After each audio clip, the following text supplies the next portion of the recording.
Alors en ce qui concerne la vidéo du jour, on va s'intéresser aux structures et je vais vous expliquer eh bien, comment identifier une structure qui est valide. Donc vous l'avez compris, sur les marchés, on retrouve un mouvement de continuation et un mouvement de retracement. Donc maintenant, l'idée c'est de comprendre eh bien, à quel moment le retracement sera suffisant.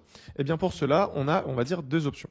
Premièrement, on peut regarder la taille du retracement. Donc ici, on peut voir qu'on avait eu un mouvement de continuation juste ici. Et après, on a eu un retracement. Ok. Donc ce retracement, pour qu'il soit valide, c'est soit il doit être à hauteur de 50%. Donc sur ce mouvement de continuation, il faut qu'il vienne aux alentours donc de 50%. Et si ce n'est pas le cas, on va regarder la durée de ce retracement. Si ce retracement est assez long, eh bien naturellement, il y aura beaucoup de liquidité.